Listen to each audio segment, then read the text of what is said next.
दरम्यान कुवत नसताना अशा योजना का सुरू केल्या असा सवाल माजी खासदार राजू शेट्टी यांनी सरकारला विचारलाय। अर्थसंकल्पावरून राजू शेट्टी यांनी सरकारवर टीका केली। तो जोपर्यंत शेतकऱ्यांना हमीभाव दिला जात नाही तोपर्यंत आपण शांत बसणार नाही यावर राजू शेट्टी ठाम आहेत।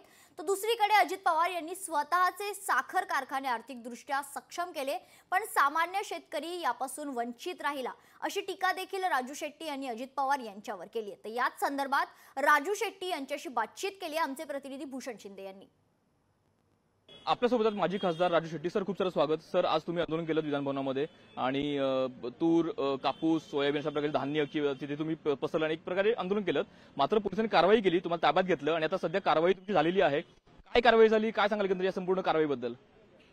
आमच्यावर गुन्हा दाखल झालेला आहे आणि आता कोर्टासमोर ते आम्हाला हजर करणार होते, परंतु आम्ही त्यांना सांगितलं की कोर्टाने जर जामीन मागितला तर आमच्याकडे जामीन नाही, आम्ही जामीन देऊ शकत नाही आणि जामीनच्या बदल्यात रोख पैसेही आम्ही भरू शकत नाही। काय करायचं ते ठरवा असं म्हटल्यानंतर मग PR बॉन्डवर पोलिसांनी सोडलं आणि पुढच्या तारखेला कोर्टात हजर राहण्यासाठी सांगितलं। पण तुमचं सगळं आंदोलन झालं, तुमची मागणी काय होती, प्रमुख मागणी? ती मागणी पूर्ण झाली का? आता मागणी आमची एवढीच होती की विधान भवनामध्ये बसणारे हे जे ग्रामीण भागातले जे आमदार आहेत त्यांना जरा जनाची नाही मनाची लाज वाटली पाहिजे। कारण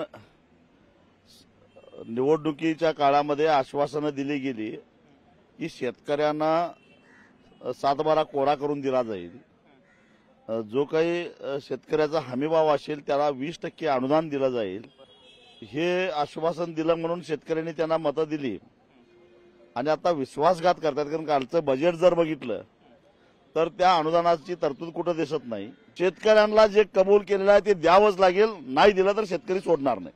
धन्यवाद सर। तर अशा प्रकारे राजू शेट्टी अजूनही आक्रमक भूमिका घेतात आणि येत्या काळामध्ये पुन्हा एकदा आंदोलनाचा इशारा स्वतः देत आहेत।